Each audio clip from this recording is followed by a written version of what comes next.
The Rigondeaux Blues Reflections on a Lonely Sport by B.A. Cass. I woke up on Sunday feeling the weight of Rigondeaux's loss in a way I hadn't anticipated, a feeling that stuck with me all day. Although I was rooting for him, I had prepared myself for the possibility that Rigondeaux would lose. After all, I told myself, he's moving up 2 weight classes, he's a good deal older than Lomachenko, and he has been fairly inactive over the past few years. It was quite plausible that he would be overwhelmed by his opponent. I was prepared for a stoppage by the referee or even a KO. Of course, I also envisioned Rigondeaux winning. He is perhaps the most patient boxer of his generation, perhaps of all time, and patience combined with elite skill can be a very unsettling thing for any opponent, even someone as remarkably talented as Lomachenko. It wasn't hard to imagine Rigondeaux making Lomachenko's ring theatrics look like the diversionary tactics of a glorified amateur without much punching power. I had prepared myself for all scenarios, except for the one that occurred. What occurred to me, though, as I struggled through the morass that became my Sunday, is that there are important differences between team sports and sports like boxing. Basketball, football, and soccer fans of these sports may place their hopes on one player, but ultimately, they're rooting for a whole team.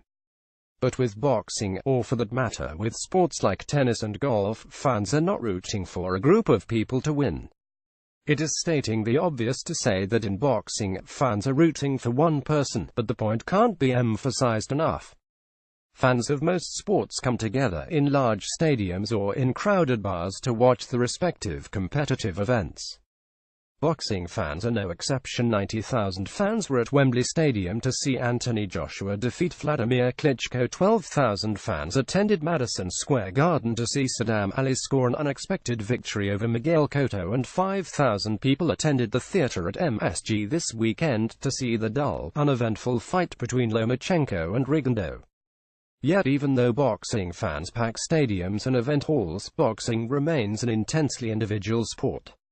As spectators, we become so attached to a fighter that even if others are rooting for the same individual, we do not see ourselves as part of a group of fans.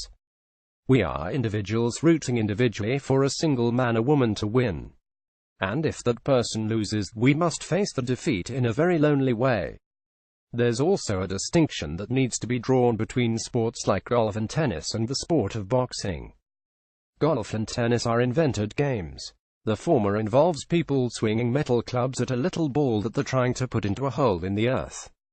The latter involves using a weaved apparatus to hit a fuzzy medium-sized ball over a net, and at such an angle and with so much speed that the opponent cannot slam it back over the net.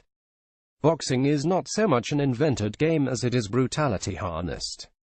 Boxing makes sport of humanity's inclination for violence, an inclination which has been around since our species has walked this planet.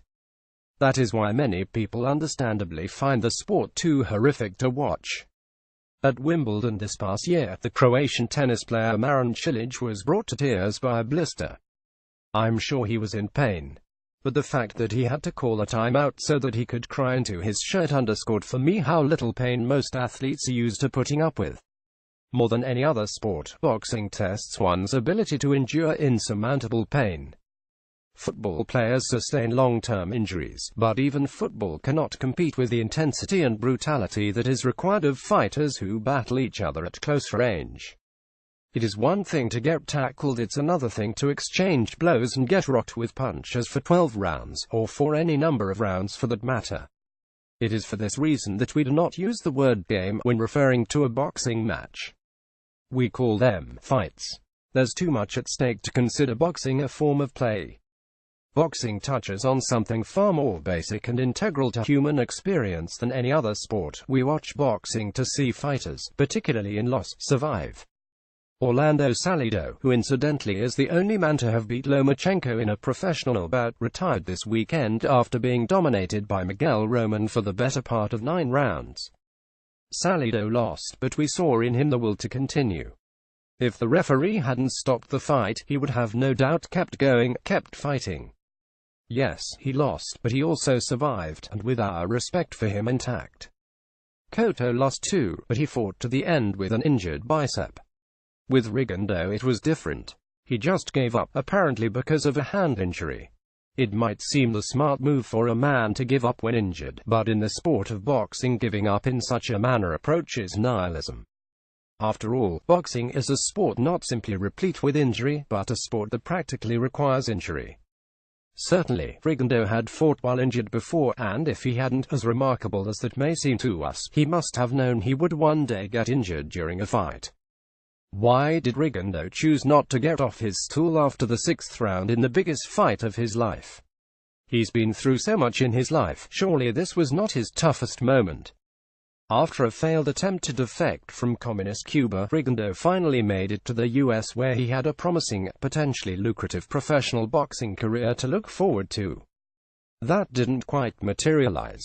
His first promoter, Bob Arum, seemed to work against him at times, and they eventually parted ways. Since then, Rigondeaux has failed to elicit much public support, and he had resort to selling his 2 Olympic medals to feed his family. Perhaps Rigondeaux has had his hopes stalled and halted so many times that he has ceased to care much about anything anymore, even his own career. And so, it wasn't Rigondeaux's loss that especially affected me, it was seeing him give up for no good reason. It was realizing that the man sitting on the stool had lost interest in the very thing that he had worked so hard to achieve. Follow BA Cass on Twitter @WithAPunch. Leave a comment.